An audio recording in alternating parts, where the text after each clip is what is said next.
രൗദ്രതാണ്ഡവം. രചനാ അവതരണം നന്ദു അച്ചുകൃഷ്ണ. അവളെ നിനക്ക് പ്രണയിക്കാൻ പറ്റില്ല, ചേർത്ത് നിർത്താൻ പറ്റില്ല, ഒപ്പം കൂട്ടാൻ പറ്റില്ല. എങ്കിൽ പിന്നെ ആ പാവത്തിനെ വെറുതെ വിട്ടുകൂടെയിടാ നിനക്ക്? ചോദിക്കുമ്പോൾ അവന്റെ കണ്ണുകൾ മുന്നിൽ നിൽക്കുന്നവന്റെ മുഖത്തു നിന്നൊരൽപ്പം പോലും മാറിയില്ല. ഇല്ല, പറ്റില്ല. മദ്യക്കുപ്പിയാകെ വായിലേക്ക് കമഴ്ത്തി അവൻ മുരണ്ടു. മതിയടാ, ഒന്ന് നിർത്തു നീ. ഇതിപ്പോ തന്നെ എത്രാമത്തെ ആണെന്നറിയാമോ? ഒരുപാടാവുന്നു. അവന്റെ കയ്യിലെ കുപ്പി പിടിച്ചു മാറ്റാൻ നോക്കിയെങ്കിലും നടന്നില്ല. നിർത്താനോ? തുടങ്ങിയിട്ടല്ലേ ഉള്ളടാ ഞാൻ. ഇനി എന്തോരം ബാക്കിയുണ്ട്? കയ്യിലെ കുപ്പി പൊക്കി കാണിച്ചവൻ വല്ലാത്തൊരു ചിരിയോടെ എഴുന്നേൽക്കാൻ നോക്കിയതും കാലിടറി മുന്നിലേക്ക് വീഴാൻ തുടങ്ങി. എടാ കുപ്പിച്ചില്ല്! മുന്നിൽ അത്തപ്പൂക്കളം പോലെ ചിതറിക്കിടക്കുന്ന കുപ്പിച്ചില്ലിന് മുകളിൽ അവൻ വീഴാതെ കൈകൾ താങ്ങി. വിടടാ, ഞാ ഞാൻ ഓക്കെയാ. രണ്ട് കൈയും മുകളിലേക്ക് പൊക്കി അവൻ അങ്ങനെ കാണിക്കാൻ പോയതും പിന്നെയും കാലിടറി. എടാ വീഴല്ലേ മുന്നിലേക്ക്! കൂർത്ത് കിടക്കുന്ന മുന്നിലെ ബോട്ടിലേക്ക് അവൻ വീഴാതെ ഓടി വന്നവൻ മൊത്തത്തിൽ താങ്ങിപ്പിടിച്ച് എഴുന്നേൽപ്പിച്ച് നിർത്താൻ നോക്കി. പക്ഷെ പറ്റിയില്ല. അല്ലേലും 6 അടിയിൽ മുകളിൽ പൊക്കവും അതിനൊത്ത വണ്ണവുമുള്ളവനെ ഈ ഒരു അവസ്ഥയിൽ എങ്ങനെ താങ്ങിപ്പിടിക്കും? രണ്ടുപേരും കൂടി സൈഡിലേക്ക് ചാഞ്ഞു നിന്നു. എന്താ നീ പറഞ്ഞേ? വീഴാനോ? ഈ ഞാനോ? ഇനിയുമോ? ഞാൻ എന്നേ വീണതല്ലേടാ. ഇതിൽ കൂടുതൽ പാതാളം പോലും ഇല്ലടാ എനിക്ക് താഴാൻ. വല്ലാത്തൊരു ചിരിയോടെ അവൻ നേരെ നോക്കാൻ നിന്നെങ്കിലും കാലുകൾ നിലത്തുറയ്ക്കുന്നില്ല. ആടി ആടി മുന്നിലേക്കും സൈഡിലേക്കുമൊക്കെയായി അവൻ പിടികിട്ടാതെ പിന്നെയും വീഴാൻ പോയി. നിന്നോടല്ലേടാ അവിടെ നിൽക്കാൻ പറഞ്ഞത്. ഇനി ഞാൻ പറഞ്ഞാലും നിനക്ക് കേൾക്കാൻ വയ്യേ? മുന്നിൽ നിൽക്കുന്നവന്റെ ദേഷ്യത്തിൽ അവനൊന്ന് ചിരിച്ചു. കേൾക്കാം, നീ എന്ത് പറഞ്ഞാലും കേൾക്കാം. അല്ലെങ്കിലും ഈ വൈകുണ്ഠത്തിലെ വംശിക്ക് അവന്റെ പാർത്ഥൻ കഴിഞ്ഞല്ലേ മറ്റെന്തുമുള്ളൂ. ആടിക്കുഴഞ്ഞ് തന്നെ ഒരു കൈയിൽ ചേർത്ത് പിടിച്ച് അവനത് പറയുമ്പോൾ ചുണ്ടിലെ പുഞ്ചിരിക്കപ്പുറം പാർത്ഥന്റെ കണ്ണുപോയത് അവന്റെ ഇടംകണ്ണിൽ കെട്ടി നിൽക്കുന്ന, എന്നാൽ ഒഴുകാൻ മടിച്ച് ആരോടോ പിണങ്ങി നിൽക്കുന്ന ആ ഒരു തുള്ളി കണ്ണുനീരിലായിരുന്നു. നിർത്തടാ വംശി, ഇപ്പൊ തന്നെ ഒരുപാടായടാ. ഇനിയും വേണ്ടടാ. വായിലേക്ക് കൊണ്ടുപോകാൻ പോയ കുപ്പിയെ തടഞ്ഞു പിടിച്ചുകൊണ്ട് പാർത്ഥൻ പറഞ്ഞെങ്കിലും അത് കേൾക്കാത്ത പോലെ ഇനിയും മദ്യത്തെ കൂട്ടുപിടിച്ച് ഒപ്പം നിന്നവൻ. പറ്റില്ല, എനിക്ക് മദ്യപിക്കണം പാർത്ഥ, അതും ബോധം മറയും വരെ. കയ്യിലിരുന്ന വോഡ്കയുടെ കുപ്പി പിന്നെയും അവൻ വായിലേക്ക് കമഴ്ത്തി. എത്ര പറഞ്ഞാലും അവൻ ഇനി കേൾക്കില്ലെന്ന് തോന്നിയതും പാർത്ഥൻ അവനെ അടുക്കി പിടിച്ച് കട്ടിലേക്ക് ഇരുത്താൻ നോക്കി. വംശി, എഴുന്നേറ്റ് നടന്നത് മതിയായി. നീ ഇവിടെ ഇരുന്നേ, അല്ലേ കാലിൽ ഈ കുപ്പിച്ചില്ല് കൊണ്ട് കേറും കേട്ടോ. ചുറ്റും നിറഞ്ഞു കിടക്കുന്ന കുപ്പിച്ചില്ലിൽ കാല് വെക്കാതെ സൂക്ഷിച്ചവൻ വംശിയെ അതിന്നൊക്കെ മാറ്റി നിർത്താൻ നോക്കി. വേണ്ട, ഞാൻ ഇരിക്കണ്ട, എനിക്ക് അതെടുക്കട്ടെ. പാർത്ഥൻ ഇരുത്തിയെടുത്തു നിന്നും അവൻ പിടിച്ചെഴുന്നേൽക്കാൻ തുടങ്ങി. അടങ്ങിയിരുന്നേ നീ. ഇപ്പൊ നിനക്ക് എന്താ വേണ്ടേ? പറഞ്ഞാൽ മതി, ഞാൻ എടുത്തു തരാം. ദേഷ്യപ്പെട്ടുകൊണ്ടവൻ ആ മുഖത്തേക്ക് നോക്കി. സത്യായിട്ടും തരും? വല്ലാത്തൊരു ചിരിയോടെ അവൻ കണ്ണിറുക്കി ചോദിച്ചു. തരാം. എങ്കി നീ എനിക്ക് എന്റെ ധാത്രിക്കുട്ടിയെ കൊണ്ട് താ പാർത്ഥ. പാർത്ഥന്റെ ഉള്ളൊന്ന് കിടുങ്ങി. മദ്യം പൂർണ്ണമായും അവന്റെ തലയ്ക്ക് പിടിച്ചെന്ന് മനസ്സിലായി. അല്ലെങ്കിൽ പിന്നെ ഇത്രയും തുറന്നൊരു സമ്മതം ഉണ്ടാകില്ല. അതുകൊണ്ട് തന്നെ അവന്റെ മനസ്സറിയാൻ എന്നപോലെ പാർത്ഥൻ അവനരികിലേക്ക് കുനിഞ്ഞിരുന്നു. വംശി.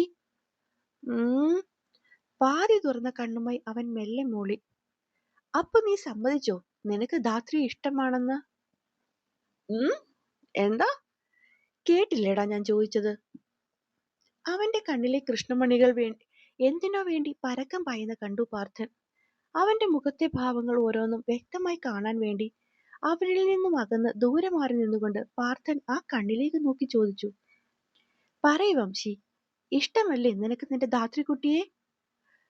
ഇല്ല, ഇഷ്ടമല്ല. ഈ വംശിക്ക് ധാത്രിയെ ഇഷ്ടമല്ല. ഇഷ്ടമല്ല? ഇഷ്ടമല്ല. ഇഷ്ടമല്ല? പറയുന്നതിനൊപ്പം തന്നെ കയ്യിലിരുന്ന വിസ്കിയുടെ ബോട്ടിൽ ഭിത്തിയിലേക്ക് ചിന്നി ചിതറി മാറി. വംശിക്ക് ധാത്രിക്കുട്ടിയെ ഇഷ്ടമല്ല. ഭ്രാന്ത് പിടിച്ച പോലെ അലറിക്കൊണ്ടവൻ തിരിഞ്ഞതും നിലത്ത് കിടന്ന കുപ്പിച്ചില്ല് കാലിലേക്ക് തുളച്ചു കയറി. വംശി, ഡാ! പാർത്ഥൻ പകപ്പോടെ അവൻ അടുക്കലേക്ക് പാഞ്ഞെത്തി. "ദാ സൂക്ഷിച്ച്!" സ്വന്തം കാലിൽ നിന്നും ഒഴുകിയിറങ്ങുന്ന രക്തത്തുള്ളികളെ ശ്രദ്ധിക്കാതെ ഒരുവൻ സ്നേഹിതനെ ചില്ലുകൊള്ളുന്നതിൽ നിന്നും തടയാനാഞ്ഞു മുന്നിലേക്ക് വന്നു. "ഒന്ന് നിർത്തുന്നുണ്ടോ വംശി നിന്റെ ഈ ഭ്രാന്ത്?" പാർത്ഥൻ വല്ലാത്തൊരു ഭയത്തോടെയും പകപ്പോടെയും വംശിയെ നോക്കി. "ഈ ഭ്രാന്ത് മറന്നു കളഞ്ഞാൽ പിന്നെ ഞാനുണ്ടോ പാർത്ഥ?" കണ്ണുനീരൊഴുക്കില്ലെന്ന് വംശിയുടെ മിഴിനീറുകളും അവൻ നിന്നെങ്കിലും ഒരു തുള്ളി അവനെ പറ്റിച്ച് കവളെ തൊഴാതെ നിലത്തേക്ക് വീണുപോയി. "വംശി!" പാർത്ഥന്റെ കണ്ണുകൾ നിറഞ്ഞു. "ഞാൻ മരിച്ചു പോകില്ലടാ പാർത്ഥ. അങ്ങനെ മരിച്ചു പോകാനായിരുന്നെങ്കിൽ ഈ 2 വർഷം ഞാൻ താണ്ടില്ലായിരുന്നു." പറയുന്നതിനൊപ്പം തന്നെ അവൻ ആ ഭിത്തിയിലേക്ക് ചാരി ഊർന്നിരുന്നുപോയി. "അവളെ എനിക്ക് സ്നേഹിക്കാൻ പറ്റില്ല പാർത്ഥ. പ്രണയത്തോടെ ചേർത്ത് നിർത്താൻ സാധിക്കില്ല. പക്ഷേ വംശി അല്ലാതെ മറ്റാരും ധാത്രിയുടെ ജീവിതത്തിൽ വേണ്ട. ഉണ്ടാകില്ല. ഉണ്ടാക്കാൻ ഞാൻ സമ്മതിക്കില്ല." പറയുന്നതിനൊപ്പം തന്നെ അവൻ അരികിലേക്ക് ചാഞ്ഞിരുന്നവൻ നിലത്തേക്ക് വീണുപോയി. "വംശി!" പാർത്ഥൻ അരികിലേക്കിരുന്ന് കവിളിൽ തട്ടി വിളിച്ചു. "ഉം."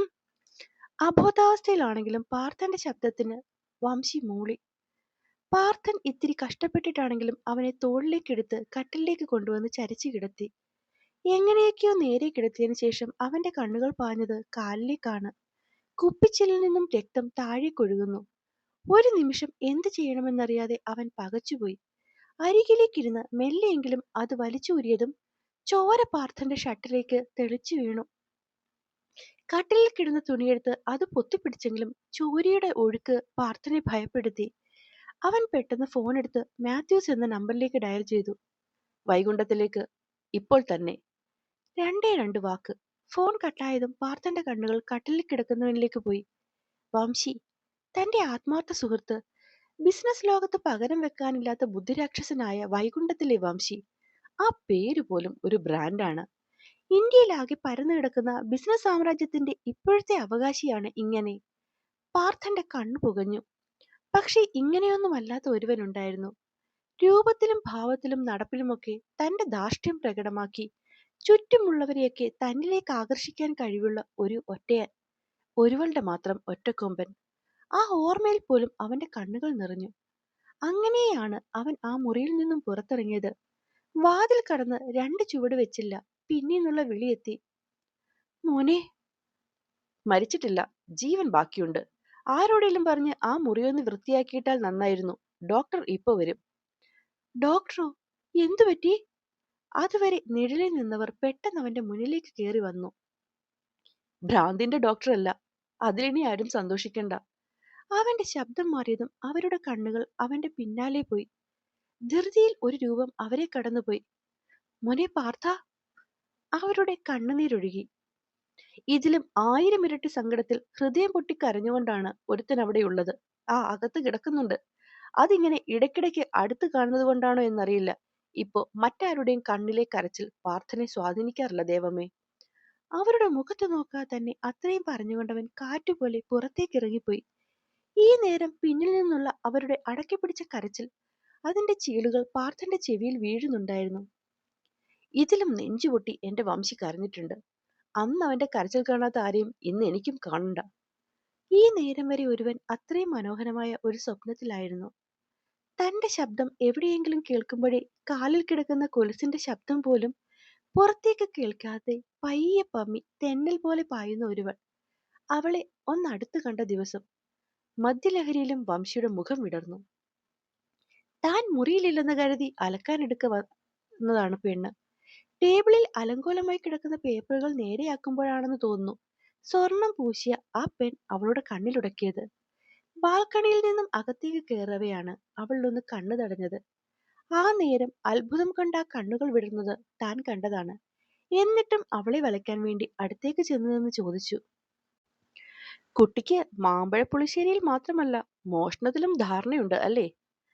ആദ്യമായി കണ്ട സ്വർണത്തിന്റെ പേനയെന്ന കൗതുകം കണ്ണിനുള്ളിന്ന് മായും മുന്നേ തൊട്ടും പിന്നിൽ നിന്നറിഞ്ഞ നിശ്വാസത്തിനൊപ്പം കേട്ട ഗാംഭീര്യമുള്ള ശബ്ദത്തിൽ വന്ന ചോദ്യം അതവളെ അടപടലം ഉലച്ചൂന്ന് തിരിഞ്ഞു നോക്കിയ നോട്ടത്തിൽ നിന്നും മനസ്സിലായിരുന്നു. കുറച്ചു മുന്നേ വാക്കുകളിൽ ഒളിപ്പിച്ച ഗൗരവം മാറി ദേഷ്യം മാത്രം നടിച്ച് അവളെ അങ്ങനെ നോക്കി നിന്നു. അല്പം മുന്നേ കേട്ട ശബ്ദത്തിലും ചോദ്യത്തിലും ഭയന്നു നിന്നവൾ അവന്റെ കണ്ണുകളുടെ തീക്ഷ്ണതയിൽ ആകെ ഉരുകിയൊലിച്ച് ഒരു മെഴുകുതിരി പോലെ നേർത്തു നേർത്തു വന്ന് ഭൂമി തൊട്ടു.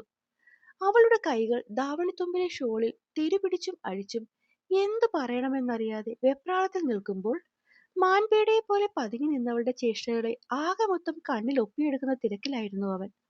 കുനിഞ്ഞു നിൽക്കുന്ന പെണ്ണിന്റെ മുഖം കാണാനുള്ള കൗതുകത്തിൽ വൈകുണ്ഠേശ്വരത്തിലെ വംശി അന്ന് ആദ്യമായി നിന്നിടത്ത് നിന്ന് അല്പം മുന്നിലേക്ക് കയറി കുറച്ചധികം താഴ്ന്ന് അവളുടെ മുഖം കാണാൻ ശ്രമിച്ചു. തന്റെ ആ പ്രവൃത്തിയിൽ ഞെട്ടിക്കൊണ്ട് അന്ന് ആ മിഴികൾ ഉടക്കിയത് തന്റെ ഇമകൾക്കിടയിലെ കറുപ്പിലേക്ക് മാത്രമായിരുന്നു. മദ്യത്തിന്റെ ആ ലഹരിയിലും അവന്റെ കണ്ണുകൾ അന്നത്തെ ആ കാഴ്ചയിൽ പുഞ്ചിരിച്ചു. അന്ന് നിന്റെ ആ കണ്ണുകൾ കട്ടോണ്ട് പോയത് എന്റെ ഹൃദയം മാത്രമല്ലായിരുന്നടി, എന്നെ കൂടി ആയിരുന്നു. പാതി ബോധത്തിലും അവൻ പുലമ്പി. ഈ നേരം വൈകുണ്ഠേശ്വരം വീടിന്റെ മുന്നിൽ ഒരു കാറ് പാഞ്ഞെത്തി നിന്നു. മാത്യൂസ് ഡോക്ടറെ പ്രതീക്ഷിച്ച് താഴേക്കിറങ്ങിയ പാർത്ഥൻ കാണുന്നത് അതിൽ നിന്ന് ഇറങ്ങി വരുന്ന അഗസ്ത്യയാണ്. നീയോ? ഞാൻ കരുതി നീ 4-5 ദിവസം കഴിഞ്ഞിട്ടേ വരത്തുള്ളൂന്ന്. അതാ ഡോക്ടർ മാത്യൂസിനെ വിളിച്ചത്. അവനൊപ്പം അകത്തേക്ക് നടക്കുമ്പോൾ പാർത്ഥൻ പറഞ്ഞു.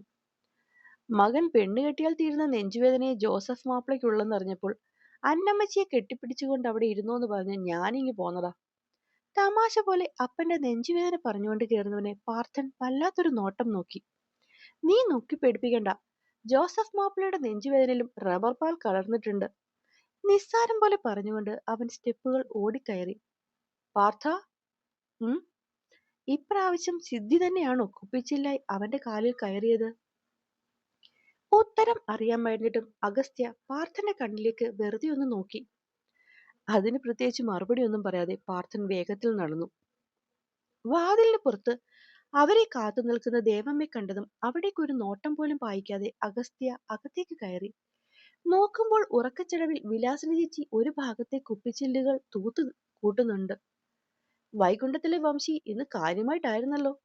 അവൻ ചുറ്റുമൊന്ന് നോക്കി. നീ ചില്ലിലൊന്നും കാലുവെക്കാതെ സൂക്ഷിച്ചു നടക്ക്. മുന്നിലേക്ക് നടക്കുന്നവന്റെ കണ്ണുകൾ സൈഡിലേക്കാണെന്നറിഞ്ഞ് പാർത്ഥൻ നിലത്ത് തന്നെ നോക്കി നടക്കുന്ന അവനെ അലക്ഷ്യമായി കാൽ വെക്കുന്നതിൽ നിന്നും വിലക്കി.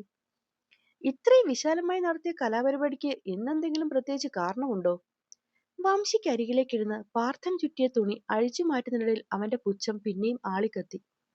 നാളെ പറയണ്ട പാർത്ഥ. സിദ്ധിയെ ചുറ്റിപ്പറ്റി എന്തെങ്കിലും ആണെങ്കിൽ എനിക്ക് കേൾക്കണ്ട. കെടുമ്പിച്ച മുഖവുമായി അവൻ അപ്പോഴും ആ തുണി മാറ്റിയിരുന്നു. ഉഫ്, ഇതെന്തു വേടാ! ഈ പുല്ലന് വേദനയുമില്ലേ? ഒന്ന് തൊട്ടതും പറ്റിപ്പിടിച്ചു നിന്ന ചോര പിന്നെയും ഒഴുകുന്നത് കണ്ടതും അവന്റെ ദേഷ്യം വീണ്ടും കൂടി. അതൊരു നോട്ടമായി പാർത്ഥന് നേരെ ചെല്ലുകയും ചെയ്തു. 24 മണിക്കൂർ നീ ഒപ്പമുണ്ടായിട്ടാണോടാ ഇതൊക്കെ അനുവദിച്ചു കൊടുക്കുന്നത്? നാളെ ഒരു ദിവസം അവധിയെടുത്ത് ഇവനൊപ്പം നിന്നിട്ട് ഇവൻ ചെയ്യുന്നതൊക്കെ നീ ഒന്ന് ചെയ്യിപ്പിക്കാതിരിക്കുക. പാർത്ഥൻ പറഞ്ഞതിൽ എല്ലാം ഉണ്ടായിരുന്നു. അവന് പറയാനുള്ളതും ചോദിച്ചവന് കിട്ടാനുള്ളതും. ഉയർന്നു പൊങ്ങിയ ദേഷ്യം അടക്കാൻ കഴിയാതെ അഗസ്ത്യ മുന്നിലിരുന്ന ബാഗിൽ നിന്നും അത്യാവശ്യം മെഡിക്കൽ സാധനങ്ങൾ എടുത്ത് അവന്റെ കാല് വൃത്തിയാക്കി. പിന്നെ അത് അതുപോലെ ഡ്രസ്സ് ചെയ്തു. പഴുക്കാതിരിക്കാൻ ഇഞ്ചക്ഷൻ എടുക്കുന്നുണ്ട്. പക്ഷെ നാളെ ഇവനെ നീ ഹോസ്പിറ്റലിൽ കൊണ്ടുവരണം. അത് പച്ചയ്ക്ക്. അവിടെ വന്ന് ഒന്നുകൂടി നോക്കിയാലേ കൂടുതൽ എന്തെങ്കിലും പറയാൻ പറ്റൂ. കയ്യിലെ ഗ്ലൗസ് അഴിച്ചു മാറ്റിക്കൊണ്ട് വംശിയെ നേരെ കിടത്തി അഗസ്ത്യ എഴുന്നേറ്റു. നാളത്തെ കാര്യത്തെപ്പറ്റി എനിക്കൊരു ഉറപ്പും പറയാൻ പറ്റില്ല. ആരെയും നോക്കാതെ പുറത്തേക്ക് ഇറങ്ങിക്കൊണ്ട് പാർത്ഥൻ പറഞ്ഞതും അഗസ്ത്യയുടെ കണ്ണുകൾ ചുരുങ്ങി. നാളെ നീ എന്താണ് പ്രത്യേകത? നാളെ ധനുമാസത്തിലെ മകമാണ്. പിന്നിൽ നിന്ന് കേട്ട ശബ്ദത്തിൽ അഗസ്ത്യ തിരിഞ്ഞു നോക്കിയില്ലേലും എന്തോ ഓർമ്മയിൽ തിരിഞ്ഞു. പിന്നെ ഒന്ന് തല കുടഞ്ഞുകൊണ്ട് മുന്നിൽ നടക്കുന്നവന്റെ അരികിലേക്ക് വേഗത്തിൽ ചെന്നു. ഈ സമയം അഗസ്ത്യ അടച്ചിട്ട വാതിൽ മെല്ലെ തുറന്ന് കട്ടിലിൽ കിടക്കുന്നതിനെ നോക്കി നെഞ്ചു തകർന്നു കരയുകയായിരുന്നു ആ അമ്മ. നീ ഇങ്ങനെ തകർന്നു പോകുമെന്നും അറിയാമായിരുന്നെങ്കിൽ ഒരിക്കലും നിന്റെ അമ്മ ഒന്നിനും കൂട്ടു നിൽക്കില്ലായിരുന്നു വിച്ചു. അവനെ ഒന്ന് അടുത്തേക്ക് ചെന്ന് നോക്കി ഒഴുകിയിറങ്ങിയ കണ്ണുകൾ തുടയ്ക്കാൻ ദേവമ്മ ആഗ്രഹിച്ചെങ്കിലും ഒരിക്കൽ കൊട്ടിയടച്ച വാതിലും തന്നിൽ നിന്ന് വെട്ടിമുറിച്ച ബന്ധവും അവന് തന്നോടുള്ള ദേഷ്യവും അവരെ ആ വാതിൽപ്പടി കടക്കുന്നതിൽ നിന്ന് വിലക്കി. പാർത്ഥ, നിന്നേ. നിന്നോടല്ലേടാ നിർക്കാൻ പറഞ്ഞത്. തന്നെ ശ്രദ്ധിക്കാതെ കാറിനടുത്തേക്ക് നടക്കാൻ പോയവനെ അഗസ്ത്യ പിടിച്ചു നിർത്തി. അവനെ ഒറ്റയ്ക്കാക്കി നീ എങ്ങോട്ടാ പാർത്ഥ? ഓഫീസിലേക്കാണ്. ഇത്രയും രാത്രിയിലോ? കയ്യിൽ കിടക്കുന്ന വാച്ചിൽ നോക്കി അവന്റെ മുഖം സംശയത്തിൽ ഇരുണ്ടു. നാളെ നമ്മുടെ കമ്പനിക്ക് ഒരു മെർജിംഗ് ഉണ്ട്. അതിന്റെ പേപ്പർ വർക്ക് എല്ലാം കഴിഞ്ഞു. എന്നാലും ഒരു ഫൈനൽ ലുക്ക് നടത്തിയിട്ടില്ല. ഇവന്റെ അവസ്ഥ വെച്ച് നാളെ മിക്കവാറും ഇവന്റെ ഭാഗത്ത് നിന്ന് പ്രത്യേകിച്ച് ഒരു ഇൻപുട്ടും ഉണ്ടാകാൻ പോകുന്നില്ല. അതിനൊട്ട് വഴിയുമില്ല അഗസ്ത്യ. സോ നീ ഒറ്റയ്ക്ക് പോകണ്ട, ഞാനും വരാം. മൂളിക്കൊണ്ട് അവൻ കാറിൽ കയറുന്നതിനൊപ്പം തന്നെ അഗസ്ത്യൻ കയറി. സിദ്ധിയെപ്പറ്റി എന്തെങ്കിലും? പല വഴി പലയിടത്തായി അവളെപ്പറ്റി തിരക്കാൻ വേണ്ടി എത്ര പേരെയാണ് അവൻ ഇട്ടിരിക്കുന്നതെന്ന് എനിക്ക് പോലും അറിയില്ല അഗസ്ത്യ. എന്നിട്ടും എനിക്കും അതാണ് മനസ്സിലാവാത്തത് പാർത്ഥ. നമ്മുടെയൊക്കെ മുന്നിൽ നിന്നും ഒറ്റ നിമിഷം കൊണ്ടാണ് അവൾ അപ്രത്യക്ഷയായത്. അതും എങ്ങനെയാവും? സിദ്ധിദാത്രി അവൾ ഭൂമി പിളർന്നു താഴേക്ക് പോയോ അതോ ആകാശം ഉയർത്തി അവളെ സ്വർഗത്തിലേക്ക് കൊണ്ടുപോയോ? ചോദിച്ചും കൊണ്ട് അഗസ്ത്യ പിന്നിലെ സീറ്റിലേക്ക് ചാരി. അറിയില്ല. പക്ഷെ അവൾ ഇനി ഏത് പാതാളത്തിൽ പോയി ഒളിച്ചാലും വംശി അവളെ കണ്ടുപിടിച്ചിരിക്കും അഗസ്ത്യ. ഇതിപ്പോൾ 1.5 വർഷത്തോളം അവൻ തളർന്നു കിടന്നു. നമ്മുടെ ശ്രദ്ധയും അവനിൽ മാത്രമായി ചുരുങ്ങിപ്പോയി. എന്തായാലും അവൻ തന്റെ അന്വേഷണം തുടങ്ങിയിട്ട് 5-6 മാസമല്ലേ ആയിട്ടുള്ളൂ. അവൻ കണ്ടുപിടിച്ചിരിക്കും. വല്ലാത്തൊരു ഉറപ്പോടെ പാർത്ഥൻ പറഞ്ഞു. ഇനിയിപ്പൊ കണ്ടുപിടിച്ചാൽ തന്നെ അവൾ വംശിയുടെ ധാത്രിക്കുട്ടി തന്നെ ആവുമോ? അഗസ്ത്യയുടെ സംശയം പാർത്ഥനും ഉണ്ടായിരുന്നു. അതൊരിക്കലും അങ്ങനെ ആവില്ലെന്ന് നിനക്കറിയില്ലേ? പിന്നെന്തിനാ പാർത്ഥ അവൻ ഇങ്ങനെ ഭ്രാന്തമായി അവളെ തിരയുന്നത്? അവന്റെ ഭ്രാന്തി അവളായതുകൊണ്ട്. നശിച്ച മഴ! ഈ സാരിയും വലിച്ചുവാരി ഉടുത്ത് ബസ്സിലും കയറി അങ്ങ് ചെല്ലുമ്പോഴേക്കും ആകെ നനഞ്ഞു കുതിർന്ന് നാശമാകും. കമ്പനിയും ശമ്പളവും നല്ലതായതുകൊണ്ടാണ്. അല്ലെ പണ്ടേ ഞാൻ ഈ ജോലി കളഞ്ഞേനെ. തുള്ളിക്കൊരു കൂടം എന്ന പോലെ പെയ്യുന്ന മഴയെ പ്രായിക്കൊണ്ട് ഉത്തര അടുത്ത് നിൽക്കുന്നവളെ നോക്കി. എന്റെ കൊച്ചി, നീയും ഈ സാരിയൊക്കെ ചുറ്റി എന്റെ കൂടെയല്ലേ നിൽക്കുന്നത്? എന്നിട്ട് നിനക്ക് ഈ മഴ കണ്ടിട്ട് ഒന്നും തോന്നുന്നില്ലേ? പതിയെ പോലെ മങ്ങിയൊരു പുഞ്ചിരിയായിരുന്നു മറുപടി. സിദ്ധി നിന്നോടാണ് ചോദിച്ചത്. ഇത്തവണ മഴ പെയ്തതിന്റെ ദേഷ്യം അവളുടെ മുഖത്ത് കുറച്ച് കൂടുതലായി തോന്നി. നശിച്ച ദിവസം! ഉത്തര പിന്നെയും പുറത്തു നോക്കി പ്രാഗി. ഞാൻ ജനിച്ച ദിവസം. മെല്ലെ അവളുടെ ചുണ്ടും അനങ്ങി. അപ്പോ പുതിയ കഥയാണ്. എല്ലാവർക്കും ഇഷ്ടമാകുമെന്ന് വിചാരിക്കുന്നു. ഇഷ്ടമാകുന്നുണ്ടെങ്കിൽ സബ്സ്ക്രൈബ് ചെയ്ത് സപ്പോർട്ട് ചെയ്യാൻ മറക്കല്ലേ. നന്ദി.